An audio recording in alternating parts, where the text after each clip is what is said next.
friend of mine, Robert Cardillo, told me, and has repeatedly told me, that ever since I retired from the military, I don't face thorny issues or problems anymore. And I think that's true in retirement. But I got here this morning and they gave me a little pouch with a badge in it, and behind the badge there were 4 free drink coupons. So what was I going to do? Fortunately, I had 40 minutes in the green room before I came out, so problem solved. What we're going to talk about this morning is what's happening in the world in the way that I see it. And it's one man's view. But I'm going to start by asking you to think about something.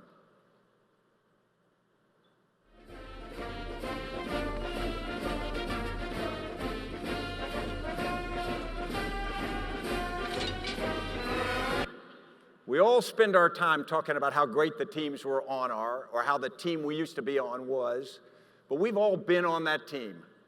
You know it. And in reality, it gets pretty difficult. In Iraq in 2004, I was commanding a Special Operations Task Force that was an extraordinary collection of individuals.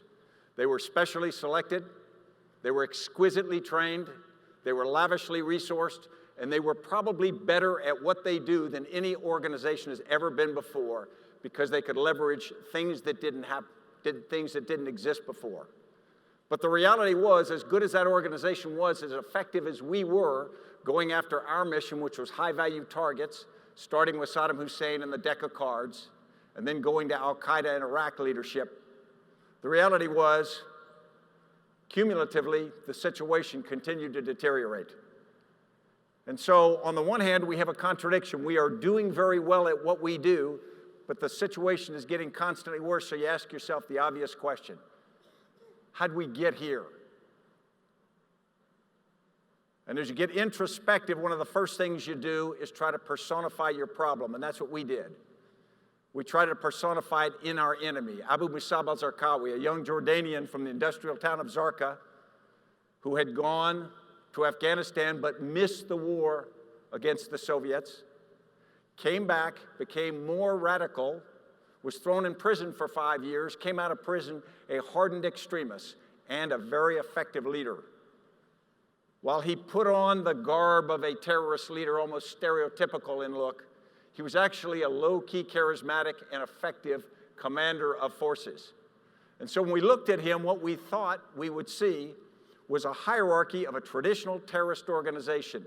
Mr. Big, and then it goes down through the hierarchy. As you remember, terrorist organizations traditionally operated with compartmented cells to protect them from being rolled up by security forces, and they go up to senior leadership. Now, what that gives them is discipline and focus, but it tends to make them ponderous and slow. It's difficult for a terrorist organization to respond quickly or be agile in changing conditions.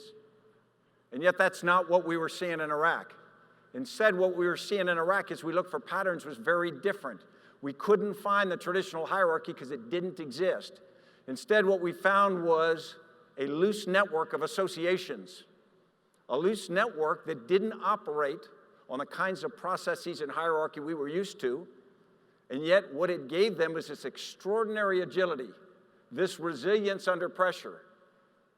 And it defied the idea that you could go find a few critical nodes and make the organization collapse, because those critical nodes essentially didn't exist, and if you did hit it, the organization was already automatically, organically adapting to the new conditions. Now, against this, of course, we had the best small teams ever fielded. People with trust and common purpose from the shared experience of training, from a culture that they had been working on for years and years. But at the end of the day, the reality was we were a traditional hierarchy.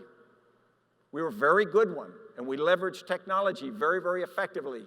But we were a hierarchy where information starts down and goes up to the top for decisions. Decisions are made, they're communicated back down for execution, and then the process goes again.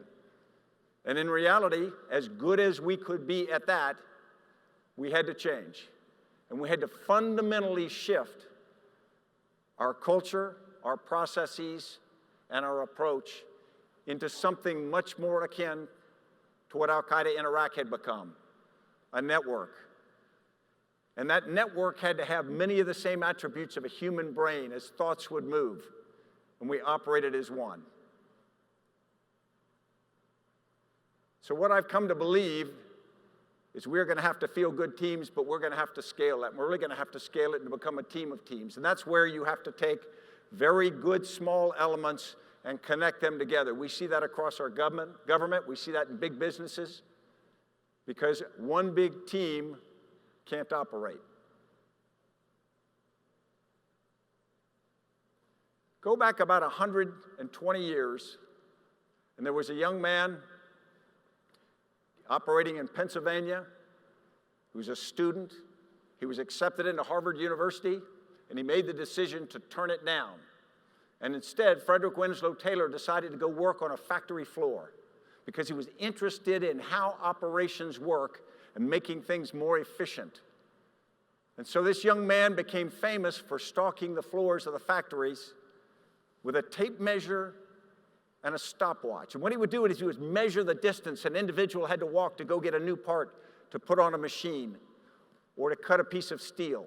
He would measure the amount of time it took to do each activity.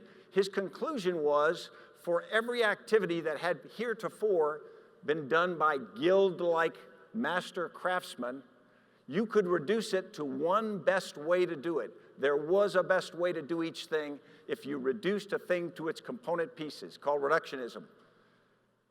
And then you get the best way to do it, and you put them back together, and you get an extraordinarily efficient process. And it worked. And in fact, many of the things that we saw in the continuation of the Industrial Revolution at the end of the 19th century and into the 20th century come on the thinkings of Frederick Winslow Taylor. In fact, the organizations that we are a part of still reflect the ideas that he made famous and that we became consciously or unconsciously devoted to. I grew up in the military. Most of us here know that the military is really an effort to get a bunch of young men with weapons from one place to another place in good order against the enemy. And it's a challenge. And then when they get there, they've got to be trained and organized in a way to be effective, to operate under commands. You need predictability. In ancient Greece, warriors were called hoplites, and they were well trained and they were well conditioned. And on their left forearm, they carried a big round shield. And that helped protect the hoplite, but a single hoplite was not effective because he couldn't protect himself to his rear, 360 degrees. So they didn't try to. They operated in formations, the most famous of which was the phalanx. And if you look at the shield doesn't just protect the soldier himself, it protects the soldier to his left and right, and indirectly the soldier to his rear. They found that if they operated as a team, they could succeed and survive on the battlefield even against much larger enemies. If the line broke, and this is where the line must hold came from, if the line broke, they had endless problems. And of course, as armies got bigger, as we could produce more weapons and things, they got even more organized. In the Napoleonic era, where we fielded many, many thousands of men, it became important to put men in a standard uniform, badges of rank, chains of command, clearly understood orders and doctrine, drills that moved formations into very predictable sets of activities so that they would be disciplined and operate in concert with one another. The most efficient force tended to become the most effective force on the battlefield. By the end of the 19th century, and on the eve of the First World War, the Industrial Revolution had allowed us to produce an amazing amount of munitions, move people on railroads, communicate by telegraph in the early days of telephone. And so armies had this extraordinary ability to pull together combat power and get it to a place. But they were very expensive. And so you couldn't keep large standing armies in peacetime. So you developed very detailed mobilization plans. And those mobilization plans took people on reserve duty from towns and farms and cities. They had specific orders to go on order, connect with their unit, pick up their equipment, move to a railhead, and then a very detailed rail movement plan was put together to move all of these units into position to execute a war plan. It was a little like the tip fid but came about a decade ago.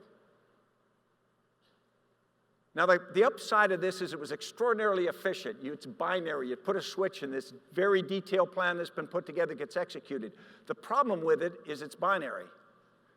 And it's very hard to deconstruct and to do in pieces. And so on the eve of the First World War, as France, England, and Russia square off against Germany, Austria, and Hungary, what you have is like Western gunfighters in the street. You're looking at each other. If you don't mobilize and your opponent does, even by a few hours, you can suffer a serious setback on the battlefield. On the other hand, if you mobilize first, like drawing against your enemy, you make the war inevitable. And so you create this situation where the drive for efficiency actually takes away your flexibility. And so efficiency came, but it carried a significant cost. And a lot of historians will argue that the actual outbreak of hostilities could be tied to the way efficiency had been the goal of these countries and militaries. So today's environment, it's different. We know it's different, but we're not completely sure how it's different. We throw a lot of words up about what's different. And you could put 100 different words up here, and they'd all would be things you're familiar with and sort of comfortable with. There are two that jump out at me: complicated and complex. And they become very important, but I think we often use them interchangeably. And that's a mistake because they're not the same. Think of something that's complicated. Think of your car. Most of us don't know how to build a car. We don't know how our car operates, and we certainly couldn't fix it. But we know that when we turn the key or press the button, it does the same thing every time. It's a complicated piece of machinery, but it is predictable. It's designed to be that. Complex is a little different. You're no doubt familiar with this guy. In 1961, Dr. Edward Lorenz was a scientist at MIT, and he was studying the weather. And like a good scientist, he was using an early computer to run models of the weather, and he was putting data in, and this model was producing predicted weather patterns. And so as he did that, he put the data in, he let the model run, and he got disturbing outcomes. They seemed flawed, so he checked the computer to see if it was working right, and it was. He checked the model to see if it was valid, and it was. So he checked the data. And when he had put the data in the first time, they'd put it 6 positions after the decimal point. Then when they did it on subsequent runs, they had intended to put the exact same data in, but what they'd done unintentionally was round that data. And they rounded it, not a lot, to 3 digits after the decimal point. Now, if you look at that, that's a pretty infinitesimal difference. But the reality is the weather patterns that came out of the model were dramatically different. So suddenly, tiny changes in variables produced completely different outcomes. And Dr. Lorenz went on to coin something we use often, the butterfly effect. He said if a butterfly beats its wings in Argentina, it can cause a tornado in Nova Scotia. And a lot of us think that what he meant was leverage, that a small event somewhere can have huge impact somewhere else. And we know that's true, but that's not what he was talking about. What he was talking about was a small event somewhere with multiple variables is impossible to predict. The effect cannot be predicted. Now you stop and think about that. Impossible to predict, because we're in an era of big data. We're in an era where we're trying to get our arms around things. And I was trained as an engineer. The idea that a problem has 2 different answers on subsequent days is disturbing. But the reality is, many things in a world of complexity, which is speed and interconnectedness, are impossible to predict. So what? What does that really mean to us in daily life? Well, some things can have an impact. Years ago, my wife Annie and I were married, and a few years after that, she blessed us with a son. Great kid, you don't know how he's going to come out, but we all assume great things. Of course, I did what every father does. I played with him. I swung him around like a toy because he couldn't stop me, and it was a lot of fun. And my wife did what good mothers do. She said, don't do that, you give him brain damage. I said, I'm not going to give him brain damage. This is my son in high school. Don't laugh too loud, he works for the government now. But of course, like everybody, he grew up, went through college, which he reminds me, he got a 4-year college degree. I remind him it was in 7 years. Met a wonderful girl, and they have been blessed with a child. And of course, my son's a smart guy. He knew what happened in history before him and how you have to be careful. He knew what had happened to him, and he wanted to be sure he never did anything like that. I said, Sam, watch out, buddy. You can't predict. Most of us will remember November 1979. Frustrated Iranian students stormed the U.S. Embassy in Tehran, actually the second time they had done that year. And they took a number of Americans hostage. And for 444 days, it was a frustrating diplomatic impasse between the United States and Iran. That's when the TV show Nightline got started with the number day 23, day 24. And if you remember, that's only 4 years after Vietnam. That's also in the period during the second oil shock. That was in the period when we felt like America was having a crisis of confidence in the world. A month later, the Soviets went into Afghanistan. So things were looking very difficult, but in that period, President Carter made a difficult decision. He made a decision to attempt a rescue mission, to go to 2 locations in Tehran and try to rescue the American citizens. It was definitely, almost by definition, going to be a difficult operation because just getting to the target area was hard. So a complicated plan was put together that started with flying to a piece of desert that they decided to use as a temporary airstrip called Desert One, and flying 8 helicopters, MH-53 helicopters in there, had to fly them empty because fuel, and then flying a series of fixed-wing aircraft, C-130s, to link up with them on the ground, take the commandos from the fixed-wing aircraft, put them on the helicopters, continue on to another hide site, and then the subsequent day conducts an actual rescue operation. And of course, most of us know maintenance problems with the helicopters caused the mission to be aborted. But then as they tried to withdraw the force because the Iranians were not witting, there was an accident on the ground where a C-130 and an MH-53 collided. There was an explosion, and 8 Americans were tragically killed. This photograph and other video was put on Iranian TV hour after hour, day after day. To add to the pain of the loss of life, the embarrassment of American impotence was shown. The military looked really hard at the mission afterward. And there were lots of things that were found and lots of implications to it. But if you strip it down, at the end of the day, it was Navy helicopters flown by Marine pilots linking up with Air Force cargo planes carrying Army commandos, and essentially the 4 organizations had never worked together before. And so you were trying to do with an ad hoc organization and people something that was very, very difficult. In the wake of that, the decision was made to create a special operations task force that had the ability to do these kinds of operations, counter-hijacking, hostage rescue, and very specific, difficult special operations missions. And the subordinate task forces under there, the crown jewels of American Special Operating Forces, were put in subordinate task forces, Army, Navy, and whatnot, different capabilities in aviation. And of course, you say, well, we solved the problem because we brought all these wonderful capabilities together, specially selected people, rigorously trained, constantly exercised.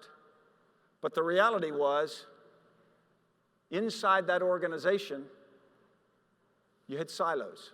When you create cohesive organizations that have a great amount of internal pride and cohesion, you tend to get a tribal outlook. And as a consequence, what happened is within those special operations task forces, the Army didn't like the Navy didn't like the Army. Nobody likes aviators anyway.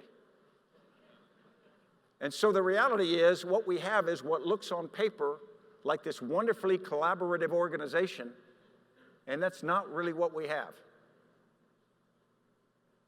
And when I took it over in the fall of 2003 in Iraq, we not only had this challenge against a growing and difficult al-Qaeda in Iraq threat, but we couldn't do it with just the military part, so we had to bring different parts of the U.S. government in, a whole number of them. This is not inclusive of all of them. We had to bring in intelligence, we had to bring Department of State, FBI, Department of Treasury. You needed their capabilities, but you also needed additional capacity. So we put all these in to go after al-Qaeda in Iraq, and guess what? Inside those organizations there are silos, and between those organizations there are almost intractable silos. So what had been created naturally, organically grew silos.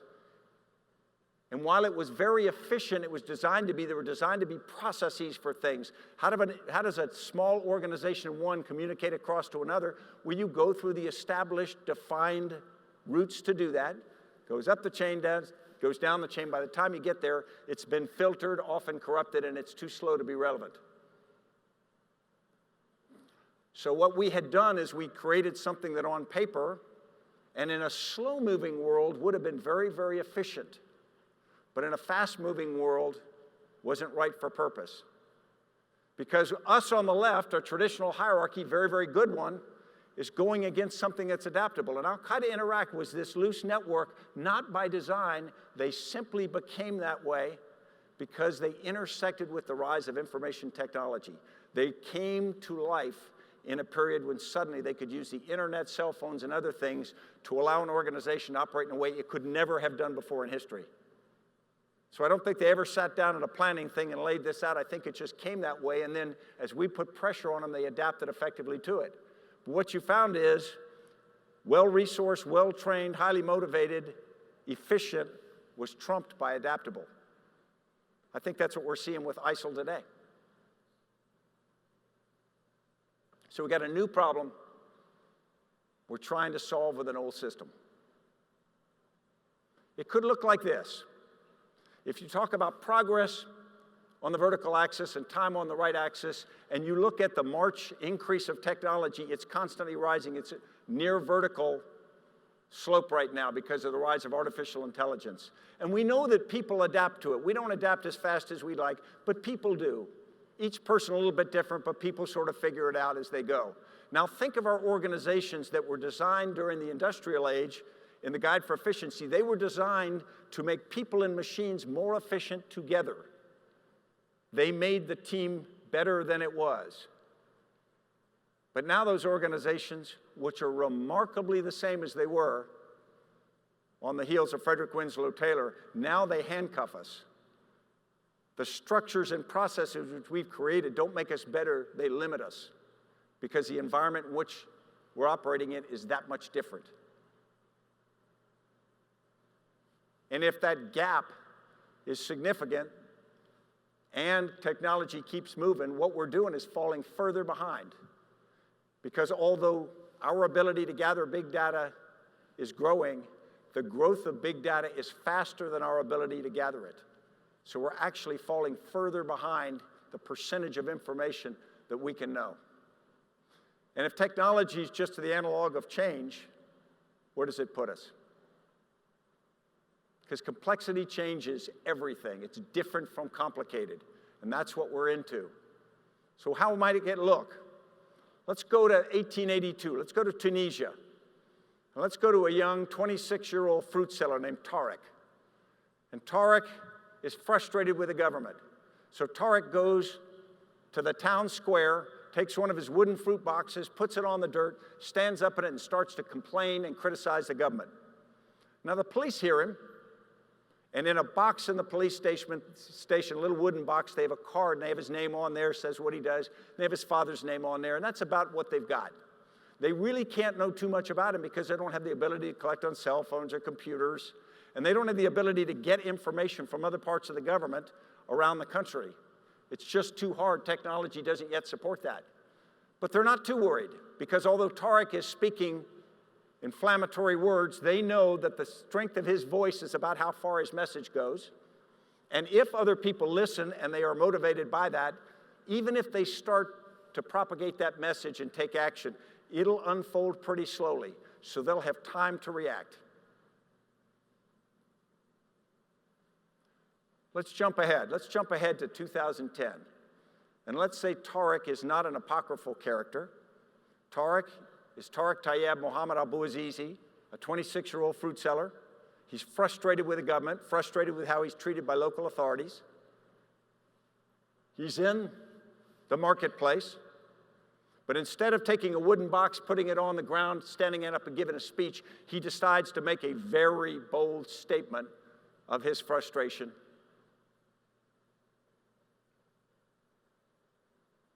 And 2.5 weeks later, he passes. Now, the government of Tunisia could know a lot about him. They could collect on his cell phone, they could collect on his computer, they could pass information around. They could have very good knowledge about Tariq Tayyab Mohammed Abu-Azizi. What they couldn't know was the suicide of this 26-year-old fruit seller would resonate in a way that would cause actions around the region. In fact, within 90 days, the government of President Mubarak had fallen. The government of Tunisia had fallen. The civil war had started in Libya. And Syria had begun its descent into the chaos we know now. It was unknowable because thousands of YouTube videos are posted every day. Some resonate, some don't. Lots of 26-year-old people take violent actions even against themselves. But suddenly this one happened to resonate. Now, he didn't create the causes for the Arab Spring, but the thing that actually caused it to tip over the edge, this one young man's action, couldn't be predicted, couldn't be known. And we all know that we, as much as anyone else in the region, were caught flat-footed by it. And the region's very different. So where's the next one? So the creation of the task force that I was a part of, we'll call it 714 because that's what we used for a period of the time in Iraq. We had to communicate. We had to change how we operated. And we did a lot of things differently. But one of the things we did differently was how we communicated internally. When I took command, we did a daily video teleconference to pass operations and intelligence information. It went from Fort Bragg, North Carolina to right outside Baghdad, where I was, and every day we'd get on this video teleconference, about 50 total people, and we'd pass information between headquarters. And the idea was you pass information between headquarters, and then they will take that information, they will spread that out through their organizations, they'll get more information, bring it up, and then you'll do it again the next day. But as you know, by the time information gets down, it's slow, it's incomplete.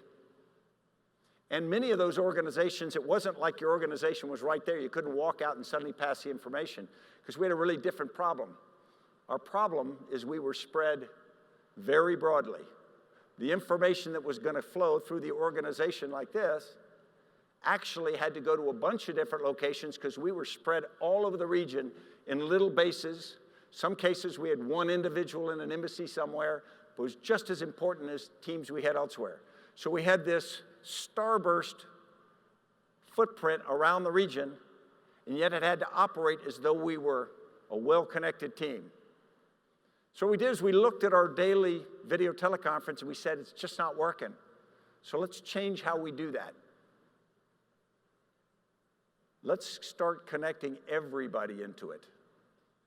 And we went from about 50 people a day to about 7,500 people a day, across multiple organizations and about 100 different locations.